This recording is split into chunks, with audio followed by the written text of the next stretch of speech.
बहुत समय पहले की बात है। एक अकेला कौआ एक जंगल में बसता था।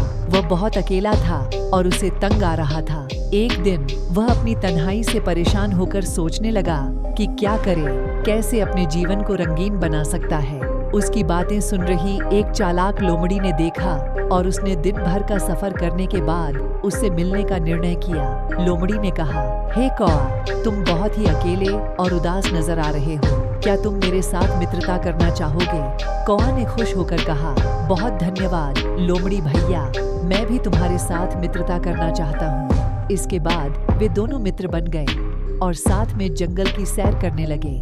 वे मिलकर बहुत मस्ती करते थे और उनकी दोस्ती जंगल में फेमस हो गई। एक दिन जब वे जंगल के किनारे की ओर बढ़ रहे थे, तभी एक विचित्र पेड़ ने उनकी ध्यान आकर्षित की। वहाँ एक सुंदर सी चिड़िया बैठी हुई थी। लोमड़ी ने कहा, आओ हम उस चिड़िया से मिलकर आते हैं, शायद वह हमारी दोस्त बनना चाहती है। कौआ और लोमड़ी ने चिड़िया के पास जाकर मित्रता बढ़ाई। चिड़िया ने दोनों को बड़े प्यार से स्वागत किया और वहाँ बैठकर बातें करने लगे। चिड़िया ने कहा, तुम्हारी दोस्ती की खबर मैंने सुनी है और मैं भी तुम्हारी दोस्त बनना चाहती हूँ, परंतु एक शर्त है कि तुम मुझे अपने जंगल का दरबार ले जाओ। लोमड़ी और कौआ ने चिड़िया की इच्छा मानी और उसे जंगल का दरबार लेकर गए। चिड़िया ने देखा कि वह दोनों अच्छे दोस्त हैं और उसने उन्हें अपने बीच शामिल किया।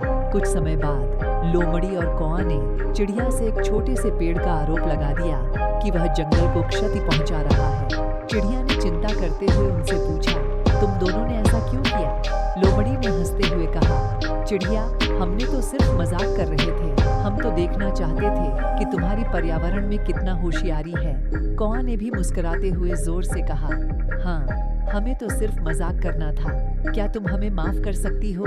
चिड़िया ने उन्हें ध्यानपूर्वक सुना और कहा, तुम्हारा मजाक मुझे हंसीला करने के लिए था, लेकिन यह सिखाता है कि हंसीला करने के लिए हमें ध्यानपूर्वक होना चाहिए। इस घड़ी में एक वृक्ष के नीचे बैठी हुई बंदर समझदारी से बोला, यारों, मजाक ठीक है, पर हर मजाक का असर नहीं चुटकियों के तौर पर होता है। हमें अपनी हंसी का असली मतलब समझना चाहिए और दूसरों की भावनाओं का ध्यान रखना चाहिए। लोमड़ी और कौआ ने बंदर की बातों को सुनकर अपनी गलती समझी और उन्होंने चिड़िया से माफी मांगी। चिड़िया ने उनकी माफी स्वीकार की और फिर से तीनों मित्र बन गए। इस कहानी से हमें यह सीखने को मिलता है कि हमें हंसीला जरूरी है, परंतु हमें यह भी ध्यान रखना चाहिए कि हमारे मजाक का कोई असर दूसरों की भावनाओं को ठेस पहुंचाएगा या नहीं।